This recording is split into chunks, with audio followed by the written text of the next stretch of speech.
వాక్యంలోకి ముందు ప్రశ్న అడగాలని ఇష్టపడుతున్నా. ఇది మా స్వభావం కదా, ప్రశ్న అడగడం టీచర్స్ కాబట్టి. జీవితం కష్టమా సుఖమా? మీకు కూడా అంత కష్టం వచ్చినప్పుడే జీవితం. So life is difficult. జీవితమే కష్టం. ఇండియాకి ఒక మిషనరీ వచ్చాడు, ఆయన అంటాడు ఈ మాట. మనకు అనుభవపూర్వకంగా తెలుసు జీవితం కష్టమైంది. కష్టమైన జీవితాన్ని కొనసాగించాలా ముగించాలి? సో జీవితం అంటేనే కష్టం. ఆ కష్టాన్ని మనం కొనసాగించాలి. అందుకే లోకంలో నానుడి పెళ్ళైన వాళ్ళకి బాగా తెలుసు. ఏ మీద సులభం అంట చెప్పాలి మీరు. సంసారం మీద సులభమా? ఎవరు ఎదురే కంటే అంటే సముద్రాన్ని ఎత్తామా, ఎదగలమా? అంటే దాని అర్థం ఏంటి? సంసార జీవితంలో, కుటుంబ జీవితంలో అన్ని కష్టాలు ఉంటాయి. ఇక్కడ ప్రారంభించిన ఈత అలుపు లేకుండా ఈత కొట్టడం స్టార్ట్ చేసినా నేను జీవితాంతం కొట్టినా సముద్రాన్ని అవతలకు దాటలేదు. జీవితమే అయిపోదు, ఆయుష్ అయిపోదు, అంతే కదా. కాబట్టి కుటుంబాన్ని నడపడం చాలా కష్టం జీవితంలో. అయితే కుటుంబం ఎవరు ఇచ్చారు? సో దేవుడు కుటుంబం ఇచ్చాడు కాబట్టి కుటుంబాన్ని నడపడానికి కావాల్సిన అన్ని పరిస్థితులు కూడా దేవుడే ఇస్తాడు. అయితే కష్టంగా ఉంటుంది. మనం రక్షించబడిన తర్వాత సో దేవుని పాఠశాలలో మనం పిల్లలం. విశ్వాస జీవితంలో మనం స్కూల్ చిల్డ్రన్స్. ఎక్కడ? విశ్వాస జీవితంలో. ఎందుకంటే మన రక్షణ ఎట్లా ప్రారంభమైంది? దేంతో ప్రారంభమైంది? విశ్వాసంతో ప్రారంభమైంది. కాబట్టి విశ్వాసంలో మనం పిల్లలం. మీకు పిల్లలు ఉన్నారనుకోండి, 6 సంవత్సరాలైనా వాడు 1.5 అడిగా ఉన్నాడు. రోజు రోజు చూసి సంతోషపడతారా, బాధపడతారా? బాధపడతాం. ఎందుకు? మామూలుగా పెట్టేటి పెడుతున్నాం, అనారోగ్యం వస్తే డాక్టర్ దగ్గర తీసుకెళ్తున్నాం. తల్లిదండ్రులుగా మనం చేయాల్సిన ప్రతి పని చేస్తున్నాం. వారిలో ఎదుగుదల లేదు. బాధ చూసినప్పుడు అంత బాధ కాదా? మనం ఎవరి పిల్లలం? మనలో ఆత్మీయ ఎదుగుదల లేకపోతే చూసినప్పుడు అంతా దేవునికి ఆనందమా బాధ? ఒకసారి మనం ప్రశ్నించుకోవాలి. ఇప్పుడు ఆరాధించాము, అది నిజంగా హృదయంలో నుంచి అనుభవపూర్వకంగా వచ్చిన ఆరాధన అయితే దేవుడు సంతోషిస్తాడు. కళ్ళబొల్లి మాటలు మాట నోరు తెరవకపోతే పక్కన వాళ్ళు ఏమని అనుకుంటారని ఆరాధించుంటే మీరు అర్థం చేసుకోండి. ఇక నేను చెప్పను. దేవుడు అంటే మన బిడ్డలు మనం ఎదగాలని కోరుకున్నప్పుడు దేవుని బిడ్డలు దేవుళ్ళు ఎదగాలని దేవుడు కోరుకుంటాడు. సో ఎదగాలన్నప్పుడు దేవుళ్ళు ఎదగాలంటే ఇద్దరు బాధ్యత ఉంది. మనం దేవుళ్ళు ఎదగాలనుకున్న బిడ్డలు ఎదగాలనుకోండి, ఈదులు వదిలేస్తే దేశ తిమ్మరుగా వదిలేస్తే ఎదుగుతారా? వాళ్ళ తల్లిదండ్రులకి సమీపంగా ఉండాలి, వాళ్ళ అవసరాలన్నీ తీర్చబడాలి.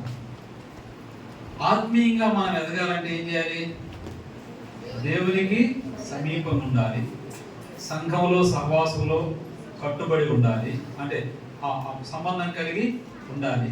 అప్పుడే మనం ఎదగాలి. కాబట్టి దేవుడు మనం ఎదగాలని కోరుకుంటాడు. విశ్వాస జీవితంలో మనం మెట్టుకి అభివృద్ధి చెందాలని దేవుడు కోరుకుంటాడు. లోకం ఏం కోరుకుంటుందంటే ఆస్తిలోను, అంతస్తులోను, పేరు ప్రఖ్యాతుల్లోనూ ఎదగాలని లోకం కోరుకుంటుంది. మనం దేవుని సొంత రక్షకునిగా అంగీకరించిన తర్వాత మనం సంఘంగా ఏర్పడ్డాం. చర్చ్ అంటే అర్థం ఏంటంటే కాల్డ్ అవుట్ పీపుల్ అని, వేరు చేయబడిన వాడు అని. ఎక్లేషియన్స్ అంటే అర్థం మొదటి సంఘం అది. ఎక్లేషియన్స్ అంటే అర్థం ఏంటంటే they are called out people, వేరు చేయబడిన వాళ్ళు అని. ఎక్కడి నుంచి వేరు చేయబడ్డాం? లోకంలో నుంచి. లోకంలో ఉన్నాం కదా. ఇప్పుడు ఏమంటారు, ఆత్మకూరులో లేదా? మీరు తప్ప ఇంకెవరు లేరు ఆత్మకూరులో. అంటే ఎక్కడి నుంచి వేరు చేయబడ్డాం అంటే అర్థం కావాలి. లోకం యొక్క విధానాల నుంచి, లోక పద్ధతుల నుంచి, లోకం యొక్క ఆచారం కట్టుబాట్ల నుంచి మనం వేరు చేయబడ్డాం. అది లోకంలోనే ఉంటాం, లోకపు కట్టుబాటు ఆచారాలు పద్ధతుల నుంచి వేరు చేయబడ్డాం మనం. కనుక మనం వేరు చేయబడి మనము విశ్వాసం అనే పాఠశాలలో జాయిన్ అయ్యాం. యేసు ప్రభు మనకు బోధకుడు, ఆయనే మన గురువు. ఇప్పుడు మనం ఆయనలో ఎదగాలి. వచ్చే నెలలో మా పిల్లలకు పరీక్ష పెట్టబోతా ఉన్నారు. బాగా చదివిన వాళ్ళు పరీక్ష పేపర్ కొంచెం కష్టంగా ఉందనుకో, చదివిన వాళ్ళు బాగా చదివింటే వాళ్ళు సంతోషపడతారు. కొంచెం ఆషామాషగా చదివిన వాళ్ళు ఏం బాగాలేదని బాధపడతారు. అసలు చదవని వాడికి లోకమే తెలియదు, నిండా మిగిలిన వాడికి. మనం ఈ 3 కేటగిరీలు ఏ కేటగిరీ అర్థం అవ్వాలి. అసలు దేవుళ్ళు ఏమీ తెలియకుండా, వాక్యం ఏమీ ఎక్కకపోతే మనకు మొదటి కేటగిరీ నిండా మునిగాం, ఏదో వస్తాం, ఆచారం, వెళ్ళిపోతాం. రెండోది కొంచెం కష్టమైన వాక్యం వచ్చిందనుకో, మనం ఇంటి దగ్గర హోంవర్క్ సరిగ్గా చేయలేదండి అంటే బైబిల్ చదవడం, కొంచెం ప్రార్థన చేసుకోవడం మనం చేయాల్సింది మనం. ఇంకో గ్రూప్ ఉంటారు, పేపర్ కష్టంగా వస్తే వాళ్ళకి సంతోషం. ఆ కష్టంగా వచ్చిన పేపర్ రాసిన వాడికి పై క్లాస్ సీట్ వస్తుంది. ఇంజనీరింగ్, మెడిసిన్ పోవాలనుకోండి, ఎవరికి వస్తుంది? వాడు కష్టంగా రావాలని కోరుకుంటారు. వాడికి సీట్ రావాలంటే పేపర్ కష్టంగా రావాలి. దేవుడు కూడా మన విశ్వాస జీవితంలో ఒక మెట్టు విశ్వాసంలో మనం పైకి ఎదగాలంటే కొన్ని కష్టమైన పరిస్థితులు జీవితంలో అనుమతిస్తాడు. ఎందుకు అనుమతిస్తాడంటే ఆ కష్టమైన పరిస్థితులు మనల్ని విశ్వాసంలో ఒక మెట్టు పైన ఉంచుతాయి. కీర్తనాకారులు మనం ధ్యానించుకున్నాం. ఆ కష్టమైన పరిస్థితులు ఆయన్ని దేవునికి సమీపంగా చేసి ఆయన మాటలు మనం జ్ఞాపకం చేసుకుని ఆరాధిస్తుంటే మనం ఎక్కడ లేని ఉత్సాహం మనలోకి వచ్చింది. కష్టం కారణం ఆయనకి దేవుడు తెలిసినటువంటి కొన్ని పరిస్థితులు. కాబట్టి విశ్వాస జీవితంలో, విశ్వాసంతో ప్రారంభించబడిన మన యొక్క యాత్రా జీవితంలో కష్టాలు మనతో పాటు ఎప్పుడు ఉంటూనే ఉంటాయి, నడుస్తాయి. కాబట్టి హిందువులో ఉన్నటువంటి భక్తిని క్రిస్టియానిటీని చూపించకూడదు. దినాల్లో ఎక్కువ అయిపోయింది. నేను హిందువుగానే పుట్టాను కనుక నాకు కొంత మటుకు అవగాహనతోనే మాట్లాడుతున్నాను. పరలోకం గురించి, స్వర్గం గురించి, పరిశుద్ధత గురించి బోధించబడదు అక్కడ. భక్తి ఏంటంటే నేను ఇస్తే నాకెంత లాభం, లాభం ఇస్తే నేను ఇస్తా. మొక్కుబడులు అంతేనా? నువ్వు నాకు అంత ఇస్తే నీకు చెల్లిస్తా అంటే అక్కడ వీటికి స్థానం ఉండదు. ఎందుకంటే సత్యం తెలియదు కనుక. అంతే. దాన్ని తీసుకొచ్చి సంఘంలో మనం పెట్టకూడదు. నువ్వు నాకు అది ఇస్తే నేను ఇది ఇస్తా, అది చాలా అసహ్యకరమైనది. లోకాన్ని తీసుకొచ్చి సంఘంలో పెట్టడానికి ప్రయత్నం చేస్తా ఉన్నాం. ఈ దినాల్లో కొంతమంది సేవకులు కూడా అట్లా తయారయ్యారు. టీవీలో మరీ దారుణం. ఆమె 10,000 ఇచ్చింది కాబట్టి పెళ్ళి అయింది. మన జీవితం ఎట్లా ప్రారంభమైంది? విశ్వాసంతో ప్రారంభమైంది. విశ్వాసం అంటే చూడలేనిది, తాకలేనిది, నమ్మకంతో ముందుకు వెళ్తూ ఉంటాం. అలాగా విశ్వాసంతో ప్రారంభించబడిన జీవితంలో మనకు మాదిరి ఎవరు? పాత నిబంధనలో అబ్రహాము దేవుడు పిలిచినప్పుడు పేదవాడు కాదు. ఆయన ఊరు దేశంలో చాలా ధనవంతుడు, చాలా బంధు సర్కిల్ ఉన్నవాడు, పేరు ప్రఖ్యాతులు ఉన్నవాడు.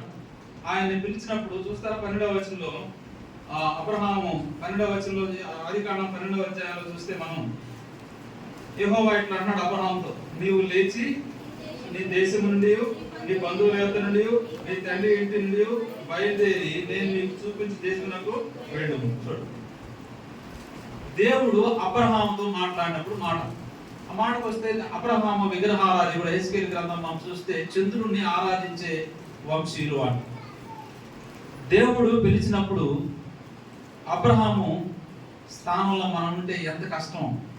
మన ఆస్తుపాస్తుల్ని వదలాలి, ఊరిని నీ జనాంగాన్ని వదలాలి, బంధువుల్ని వదలాలి.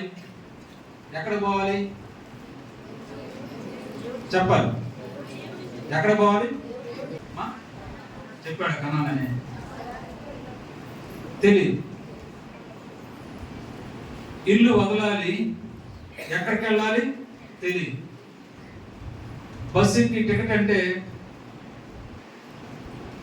తెలియదు. ఎట్లా ఉంటుంది నలుగురిలో? అబ్రహాం పరిస్థితి, నువ్వు లేచి అక్కడి నుంచి వదిలేసి నేను చూపించే దేశానికి వెళ్ళు చెప్పాడు దేవుడు ముందు. ఇప్పుడు మరి ప్రయాణం చేయాలంటే ఏముండాలి? విశ్వాస జీవితం అలాగ ప్రారంభమైంది. దేవుడు ఎప్పటికప్పుడు ఎలా పోవాలో దేవుడు మాట్లాడుతూ నడిపిస్తూ ఉంటాడు. మనం వాటికి అలవాటు అవ్వాల. అబ్రహాం ఏం చేశాడు? విన్నాడు దేవుని మాట, విని 2వ వచనంలో మనకుంటుంది. వినేసి ఏం చేసి 4వ వచనంలో యెహోవా అతనితో చెప్పిన ప్రకారం అబ్రహాము వెళ్ళెను. మన విశ్వాస జీవితం ప్రారంభం ఇలా ప్రారంభం అవ్వాలి. ఇలాంటి పునాదుల మీద అది ప్రారంభం అవ్వాలి. అయితే నా అంశం అది కాదు. అర్థానికి అబ్రహాం అలాగ నడిచి వెళ్ళిన అబ్రహాము మనం చూస్తే ఆయన 9వ వచనం వరకు మనం చూస్తే వెళ్తా ఉంటాడు. అక్కడ ప్రయాణ దేశం వెళ్తాడు. సింధూర వనం దగ్గర అక్కడ ఆయన ఒక బలిపీఠాన్ని కూడా కడతారు. అంటే అబ్రహాము ఎంత విశ్వాసపరుడో. దేవుడు పిలుపును అందుకొని తన స్వజనులను, తన ప్రాంతాన్ని, బంధువులను, యావదాస్తిని వదిలి దేవుడు చూపించే దేశం ఇప్పటికి ఏదైనా చెప్పలేదు. అని దేవుడు దారే చెప్తున్నాడు, ఇట్టాలి ఇట్టాలి అంతే. అంటే దేవుడు చూపెట్టాలంటే దేవుడితో రోజు మనం బలిపీఠ అనుభవం అంటే అదే. బలిపీఠం అంటే ఏమి లేదు, దేవునితో సమాసాన్నే బలిపీఠం అన్నారు పాత నిబంధనలో. కొత్త నిబంధనలో మనకు దేవుణ్ణి మనం ముఖాముఖిగా ఆయన్ని ఎదుర్కొనే అవకాశం శిలువ మరణం ద్వారా మనం పొందాం కనుక దేవునితో మనకు ముఖాముఖి అనుభవం కావాలి. దేవునితో రోజు ముఖాముఖి మనకుంటే దేవుడు ఎట్లెళ్ళమన్నాడు, ఏం చేయమన్నాడు అర్థం. మనకు ఆ పరిస్థితి మనం ఎదగాలంటే దేవుని దగ్గర ఉండాలి. దేవుని దగ్గర ఉన్నప్పుడు అబ్రహాం చూడండి ఆవిడ నడుచుకుంటూ వెళ్తా ఉన్నాడు. అయితే ఇందాక మనం అనుకున్నట్టు విశ్వాసం ఎప్పుడు కూడాను పరీక్షించబడాలి. నా మూలంశం అదే. మీరు 3 కేటగిరీలు చెప్పాను. కొంచెం పేపర్ కష్టంగా ఉంటే సీట్లు వస్తాయి, కొంచెం మరి ఆషామాషిగా ఉంటే ఏదో అలాగా ర్యాంక్ వచ్చిందని సంతోషపడతారు, సీట్ రాదు వాళ్ళకి. కొంచెం కష్టమైందే చెప్దాం అనుకుంటున్నాను, ఎందుకంటే మీకు కూడా ఏదన్నా కొంచెం విశ్వాసంలో ఒక మెట్టు పైకి ఎదుగుతారు. మరి ఆసక్తితో ఉండగలిగితే మంచిది. అబ్రహాము నడిచి వెళ్తా ఉన్నప్పుడు అబ్రహాంతో పాటు లోతు, శారై కూడా ఉన్నారు. విశ్వాసం అనేది పరీక్షించబడాలి. పరీక్షించబడకపోతే అది విశ్వాసం అనే దాన్ని నమ్మమా. ఇంగ్లీష్ లో బాగుంటుంది, faith must be tested, can't be trusted అన్నాడు. పరీక్షించబడకపోతే అది విశ్వాసం అని మనం నమ్మలేము. కాబట్టి విశ్వాసంతో ప్రారంభించబడిన మనకు కొన్ని పరీక్షలు కావాలి. ఎందుకంటే ఒక పై స్థానంలో పెట్టి ఎక్కడానికి పరీక్షలు మనకు అవసరం అవుతాయి. అందుకే పాత నిబంధనలో, కొత్త నిబంధనలో ఇద్దరు ఈ విశ్వాస పరీక్షల గురించి మాట్లాడారు. కొత్త నిబంధనలు మనకు బాగా తెలుసు. 1 పేతురు చెప్తారా? 1 పేతురు 1:7 తీయండి, చదవాలి. 1 పేతురు 1:7లో నశించిపో సువర్ణము ఆ అగ్ని పరీక్ష వలన శుద్ధపరచబడుతున్నట్లు దానికంటే అమూల్యమైన మీ విశ్వాసము శోధనల చేత పరీక్షకు నిలిచినదాయి. యేసుక్రీస్తు ప్రత్యక్షమైనప్పుడు మీకు మెప్పును మహిమయు ఘనతయు కలుగుటకు కారణం. కాబట్టి అక్కడ దేవుడిచ్చే ఆ పరీక్షలు అవి దేనికంటే అవి ఘనతకి. మనం దేవుణ్ణి ఎదుర్కొన్నప్పుడు అక్కడ మహిమ ఘనత అవి మనకు కనిపిస్తాయి. ఇది బంగారం మనం వేసుకోవడం వచ్చు, కానీ బంగారాన్ని ఎట్లా తయారు చేస్తారో దాని ఎంత కష్టం మనకు కొన్ని తెలుసుకోవాలి. కనుక అది చాలా పరీక్షలకి పరీక్షించబడి కాల్చి దాంట్లో ఉన్నటువంటి ఆ మలినం అంతా కరిగిపోయి స్వచ్ఛమైన బంగారం మిగిలితే దాన్ని బిస్కెట్ల రూపంలో చేసి దాంట్లో నుంచి రాగి కలిపి వస్తువులు చేస్తారు. కాబట్టి పరీక్షల వీటితో మనం పరీక్షించబడితేనే విశ్వాసంలో ఒక మెట్టు మనం ఎదుగుతాం. రెండోది యోగు కూడా ఆ మాట అంటాడు. యోగు కూడా పాత నిబంధనలో మనకు కనిపిస్తే 23:10 అంటాడు. చూడండి 23:10 ఏమంటాడు? 23:10 యోగు ఆ మాట అంటాడు. చూడండి ఏమన్నాడు 23:10? ఆయనకు తెలియను, ఆయన నన్ను శోధించిన తరువాత నేను సువర్ణం వలె కనబడుదును. ఎవరు శోధించిన తర్వాత?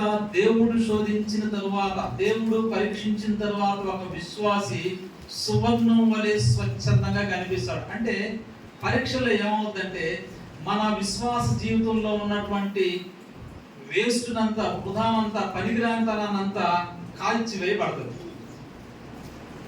ఆ డ్రోజ్ అంతా కాల్చివేయబడదు, అందులో స్వచ్ఛత మిగలదు. అందుకని యోగు అన్ని శ్రమలు ఎదుర్కొన్న యోగు ఆ గొప్ప స్టేట్మెంట్ ఇస్తాడు. అన్ని పరిస్థితుల్లో నడిచిన పేతురు ఆ మాట అంటాడు. కాబట్టి దేవుడు విశ్వాసకి ఇచ్చే పరీక్షలు అవి ప్రయోజనకరమైనవి, మనకు ఘనతనిచ్చేటి, దేవునికి మహిమనిచ్చేటి అవన్నీ. కాబట్టి మనం దేవుడు విశ్వాసిని పరీక్షిస్తాడు. ఎందుకు పరీక్షిస్తాడంటే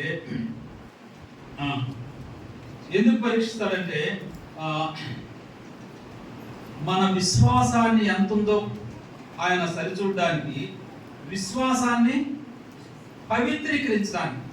అందులో ఎలాంటి మలినం అంటే అసూయ, ద్వేషం, కలము ఇవన్నీ మనుషులకు కనిపించవు. విశ్వాసం అంటాం, పక్కనోడు బాగుంది, అబ్బా వాడు అంత వచ్చిందా అంటాం. ఏంటది? అసూయ. ఇలాంటి విశ్వాస జీవితంలో మనకు చాలా మందికి ఉంటాయి. మాట్లాడుతున్న నాకు కావచ్చు, మీకు కావచ్చు. ఎందుకంటే పాప స్వభావంతో ఉన్నటువంటి ఈ పరిస్థితుల్లో అప్పుడప్పుడు రావడం వస్తాయి. విశ్వాసకి ఇవేవి కూడా ఉండకూడదు. ఇవన్నీ ఎక్కడ మలినాలన్నీ శుద్ధి చేయబడతాయంటే పరీక్షలో వెళ్ళినప్పుడు. అందుకే దేవుడు నేను ఆలోచిస్తా ఉన్నప్పుడు పరీక్షలు అందరికి ఒకలాగే ఇవ్వడం, వాళ్ళ విశ్వాస స్థాయిని బట్టి. ఉదాహరణ, నాకు ఎక్కడ లేని కష్టాలు ఇచ్చేసారనుకో, నేను తట్టుకోలేమనేమో, విశ్వాసం వెనకబడిపోతానేమో, అంత కష్టాలు దేవుడు నాకు ఇవ్వడు. విశ్వాసంలో ఉండడం ముఖ్యం. మనం కష్టాల్లో ఉన్న వాళ్ళు చూసి మనం చాలాసార్లు తక్కువ మాట్లాడతాం. అక్కడ జరగాల్సిన చాలా పాపం అది. వారి విశ్వాసం గొప్పదే, వారు అన్ని పరిస్థితుల్లో నిలబడగలుగుతున్నారు, వారు తట్టుకోగలరనే దేవుడు వాళ్ళకి ఇచ్చారు. ఎందుకంటే వాడు దేవుల్లో ఉన్నవాడు, ఏది ఇవ్వాలో ఏది దేవుడు వాళ్ళకి ఇచ్చారు. కనుక మనం అలా ఎప్పుడు అనడానికి లేదు. కనుక మనం ముందుకు వెళ్ళాలంటే విశ్వాసంలో పరీక్షలు, విద్యార్థులకు ఎట్లా పరీక్షలు అవసరమో మనకు కూడా పరీక్షలు అవసరం.